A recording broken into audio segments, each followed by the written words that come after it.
Why, my yo? What's gonna be your next move? It's 3 a.m. 3 a.m. I'm thinking about you in my head. I hope you come. Yo, let's get it. It's 3 a.m. 3 a.m. Alright, y'all, so look, boom, let's get to it. Know what I'm saying? Alright, cool. Somebody requested that I do a motherfucking, a weekly analysis. You know what I'm saying? I'm not gonna lie, I don't really do weekly analysis too much and too often, but they are good to help you figure out where you want to go for the entire week. You know what I'm saying? So we're gonna start off with GU. GU on the daily. I see that we had a break of structure to the upside.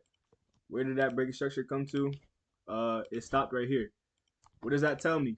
That tells me that there's a possibility that price could continue to come back up to this area and maybe have that next little extension to continue pushing up. So like we got a high, a low, a high. Is this the low? We don't know yet, but this could potentially be that next push. You know what I'm saying? When we go into the 4 hour, this is where you gotta be careful because I can already see it without even like being in the 4 hour. This is where you gotta be careful.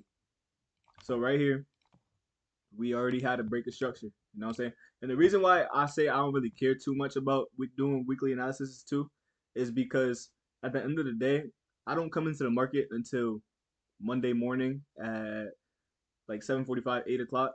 So that's a whole like what 12, 5 and 5 is 12. So that's 15 hours until I'm actually in the market again. You know what I'm saying? So with that being said, price is gonna end up moving anyway. So if I were looking at this right now, we had break of structure right here. All right, this is on the 4 hour. So we had a break of structure, and now we're it looks like we're about to come back down. Where do I see price coming back down to? Here. So if price decides it wants to come down, it's probably gonna come down here, and then where we might sit here or we could break through. When New York session comes by, this move might already have happened. I don't know what's gonna happen because it could just pop back up, or we could continue down. So we just have to sit and wait on our hands. You know what I'm saying? Like we can't really like take any trades right now. I mean, if you're trading on Sunday, yeah, expect price to possibly just drop down to this area before you can make another move. When New York session comes, right? So remember how I have this marked up? You could and if you wanted to, you could even put it at the wicks. It just depends on like how you want to do it. But I usually do it based off of like where you get a lot of rejections from. I would like do it right off of the body where there's a lot of rejections. That's how I kind of place my levels. But if we're still trading above this area during New York session and we start to get breaks of structure to the upside on like smaller time frames like the 5 minute. So like remember I'm saying like assuming that we already make this move, right? Make this move down during New York and Asian, and then after that or even come down here and then we start to make little demands, there's a possibility that price could just hop back up and start going up to these levels.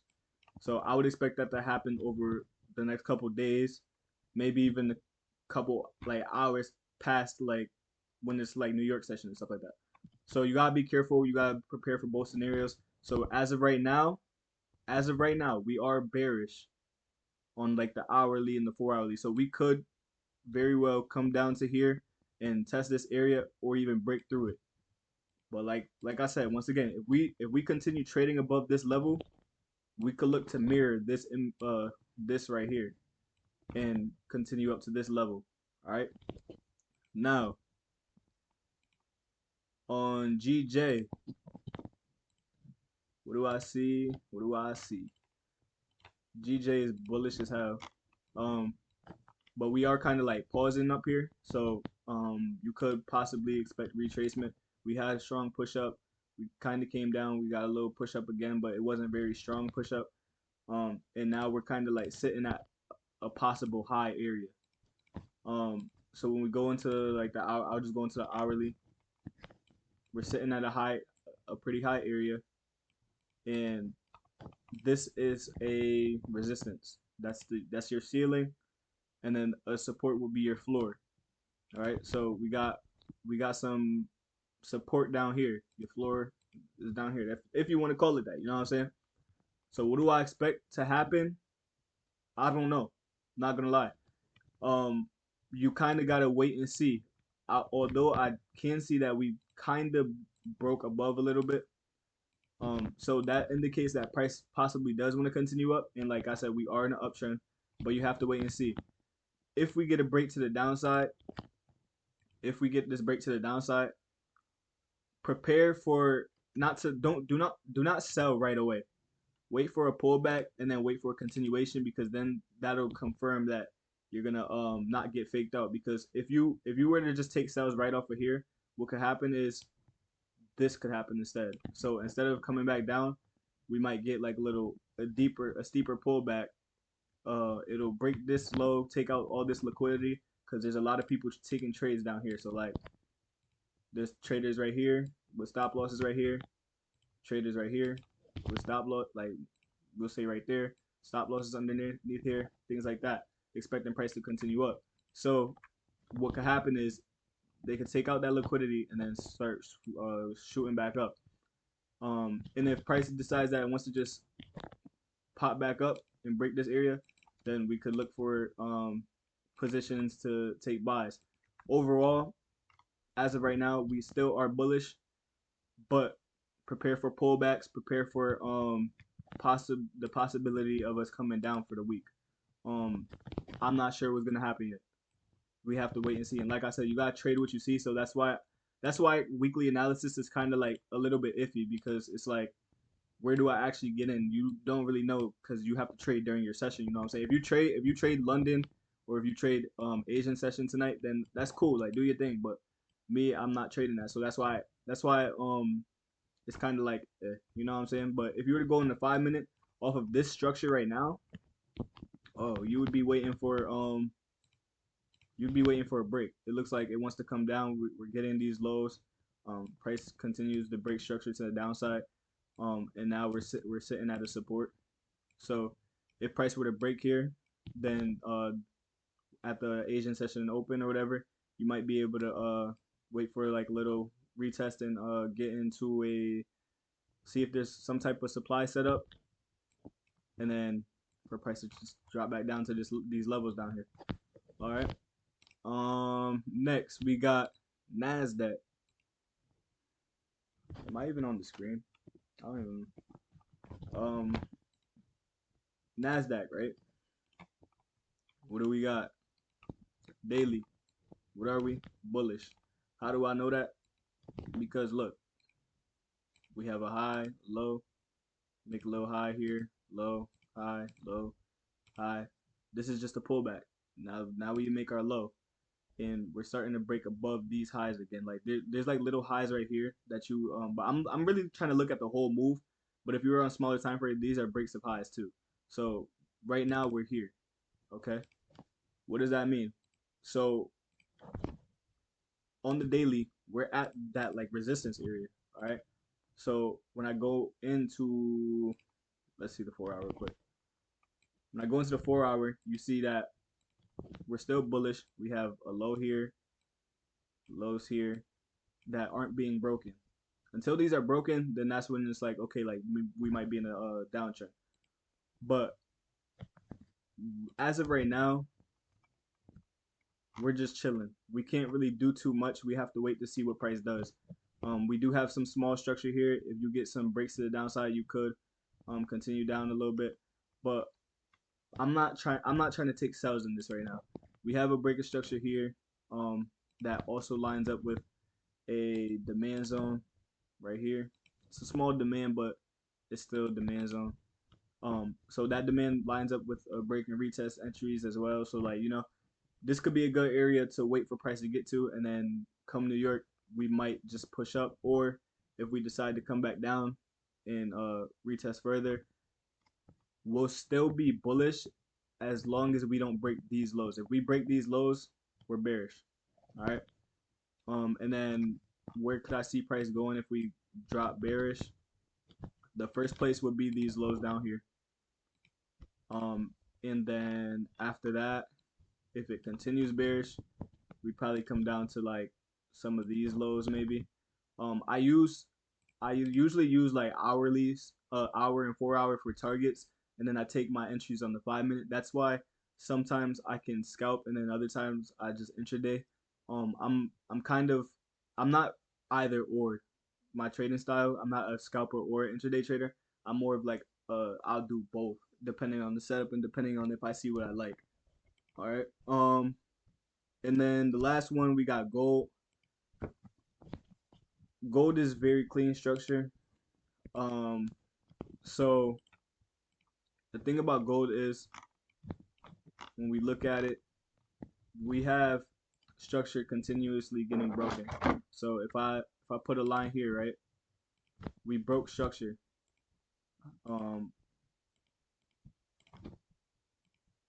So that was one structure that was broken, and then we created a new low here. All right. So this was your new low. All right. Then you decide to break again, and we create another new low right here. All right. So I'll put this here too. So now you see that we keep making lows, and now it's like, okay, where are we right now? We made another low right here. So I'm gonna mark this with a box because I feel like this is a place where price could go down to. And as of right now, if you trade like how I do, this is a supply area on the 4 hour. So what I would be looking for is I'll go into the hour, and as of right now, it's looking like we're gonna continue down. You know what I'm saying? We're getting a lot some rejection in here. We're just chilling right here. But you have to wait. You can't just go ahead and take sells because there's a possibility that price could still just come up a little bit more, even come up here and take liquidity before dropping if it decides to drop. But if you get breaks underneath here, underneath this area, you could look for supplies on the 5 minute or the 15 minute, something like that. So if we were to break this area, this would be a break of structure to the downside. And then we continue down. The other thing too is if we break these lows again and we start trading underneath these lows on come New York session open, I'm definitely looking at sells. Because when you typically break lows and then come back in, like when it comes back down to that area, you're expecting it to mirror these images. The move. So like you see how we got this move after breaking this area. You like if we break that area again, we're gonna try to mirror that. I keep saying image, that move. So like we'd expect the same thing to happen. It might not necessarily look exactly like this. It could literally just drop down or something like that. But basically we're looking to see price come down to this area. So yeah, that's pretty much it. If we do get that drop, and if your first take profit would be here, but if we break below there, you have a lot of range to come down, and you could over the next few days or few weeks, you could honestly come down to anywhere down here. I feel like this is a very big zone. I'm not gonna lie. So like maybe even like down here, just because this is like that area of support. But I'm not saying I'm gonna hold the trade that long, but you know what I'm saying? Like that's the possibility. And then like let me look on the weekly. Um yeah, so we're breaking structure on the weekly. Um yeah, price could potentially come down. And then if I look at the monthly, let me see the monthly. Um we have this area and we're closing back underneath. Like we broke, but then we closed back underneath. So with that says, and on top of that, if you notice, it never breaks either of these highs. Like it actually kind of gets a little bit lower each time. It's just slightly lower. Well, actually, let me see real quick. Yeah, each one is just slightly lower than the next one, meaning that these high, and then you have also have this drop right here. So yes, this could have been a pullback, to continue up, but since we didn't make another high, and we're actually making we didn't make a like another high continuing up, and we started to pull back now. Now that we close back into this range, we could potentially come down to this area for the month. You know what I'm saying? Because we got a new month coming up. It's January. I mean, it's not January. It's July 2nd. So we might be able to get in some sales this month. You know what I'm saying? Like that. Like that's your bias. Like you could literally sell this whole month. Maybe, maybe. I'm not 100% sure yet. Like I said, you gotta trade what you see. And then but yeah, this is probably the cleanest structure that out of all of these, to in my opinion. So we could potentially come back down to this area if it decides that it wants to break up to the upside. I keep forgetting that I just put these up here, but so I'm expecting this. You know what I'm saying? But if it doesn't do that and it decides to do something like, let's say like this and break these highs, then expect a pullback. um this could, if it comes up here, it'll either drop back down again, or we could get a little drop like that and then continue pushing back up. You know what I'm saying? But don't be so quick to take buys, because every time you make a high, you have to make a low. So like let's say it does break structure and makes a high, it's not gonna shoot all the way up to here. It's gonna have to make another low before going up there. So that's literally it. That's all that I have for this video. Um, I'll let these play out, and then we'll probably see what happens either tomorrow or by the end of the week. I'll try not to like change anything if I can, because like sometimes you do have to change your markups. But yeah, we'll like revisit what happens after this. All right. So yeah, I'm out of here. Let's have a good trading week. I'll be in the market tomorrow morning at around 7:45, 8 o'clock. Tuesday is a bank holiday, cause yeah, 4th of July. So I probably won't be trading that day. Friday is NFP, so be careful on Friday. But yeah, well, let's have a good trading week. With that being said, I'm going. I'm out of here.